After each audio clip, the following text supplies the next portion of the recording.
Assalamualaikum warahmatullahi wabarakatuh. Perkenalkan, nama saya Rafifah Azimah dengan NIM 2002112966 dari kelas Literasi Digital A. Di sini saya akan menjelaskan penelitian saya terkait efektivitas pembelajaran jarak jauh bahasa Inggris pada masa pandemi COVID-19. Pada masa pandemi COVID saat sekarang, pembelajaran dilakukan secara online yang bertujuan untuk pengurangan penyebaran virus COVID-19. Untuk itu, kita perlu mengetahui seberapa efektifkah pembelajaran online ini, khususnya untuk mata kuliah bahasa Inggris. Di sini saya melakukan penelitian dengan menggunakan Google Form dengan 33 responden dari jurusan akuntansi baik Universitas Riau maupun universitas lainnya. Pertanyaan pertama yaitu, media pembelajaran apa yang sering digunakan oleh dosen mata kuliah bahasa Inggris Anda?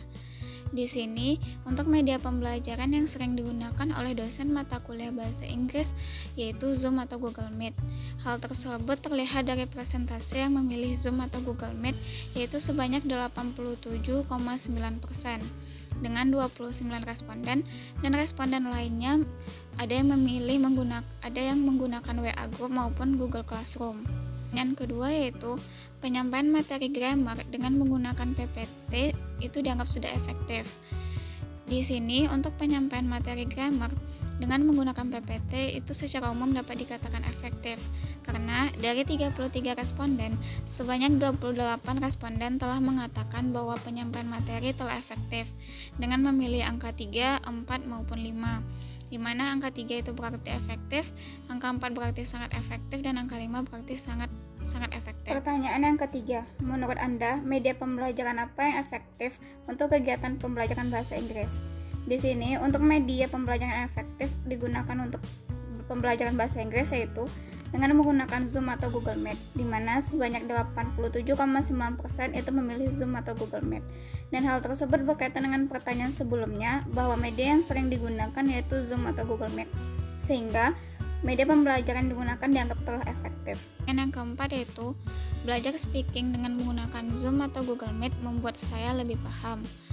Di sini pembelajaran speaking dengan menggunakan Zoom atau Google Meet itu telah membuat mahasiswa lebih paham. Hal tersebut terlihat dari presentasi yang memilih angka 4 dan 3 yang lebih dominan, di mana sebanyak 14 responden memilih angka 3 yang berarti sudah paham dengan presentasi 42,4%.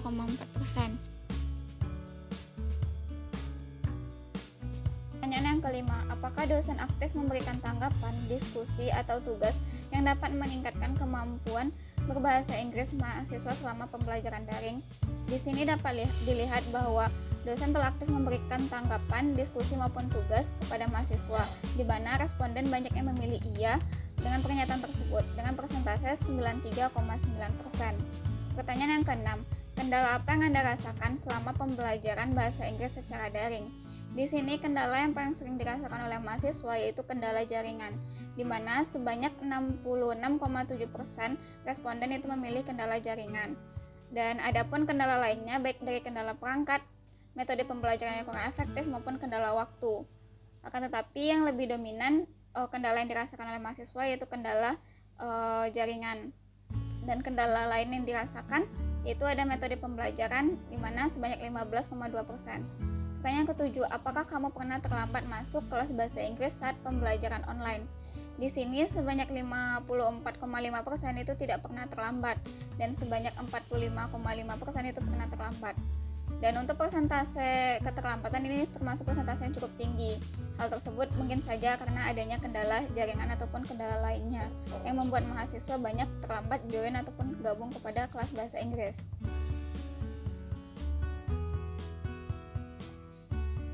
Pertanyaan selanjutnya yaitu, seberapa persen tingkat pemahaman Anda tentang materi bahasa Inggris? Untuk tingkat pemahaman mahasiswa terkait materi bahasa Inggris itu dapat dikatakan telah memahami materi bahasa Inggris, di mana untuk tingkat pemahaman 50% sampai 70% itu sebanyak 75,8% responden, dan yang memahami lebih dari 70% materi bahasa Inggris itu sebanyak 12,1%, dan yang kurang memahami materi bahasa Inggris atau yang memilih persentase kurang dari 50% itu hanya 12,1%. Pertanyaan yang ke-9 yaitu, apa saran Anda agar kegiatan pembelajaran bahasa Inggris secara daring dapat efektif? Yang pertama yaitu adanya pemberian materi dengan lengkap dengan penyampaian materi yang menarik dan mudah untuk dipahami. Yang kedua yaitu adanya diskusi kelompok. Yang ketiga yaitu adanya media pembelajaran yang lebih bervariasi, di mana tidak hanya satu platform saja.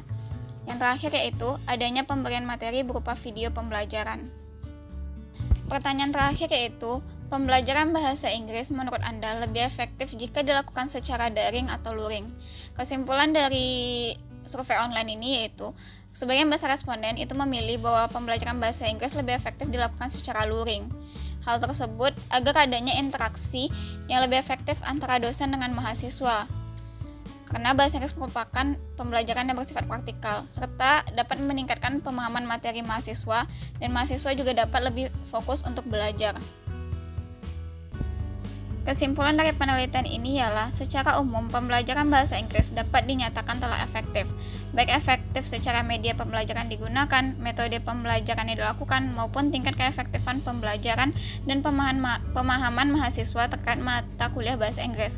Hanya saja, pembelajaran bahasa Inggris ini mungkin akan lebih efektif lagi dengan adanya perbaikan terhadap beberapa hal di dalam pembelajaran secara online.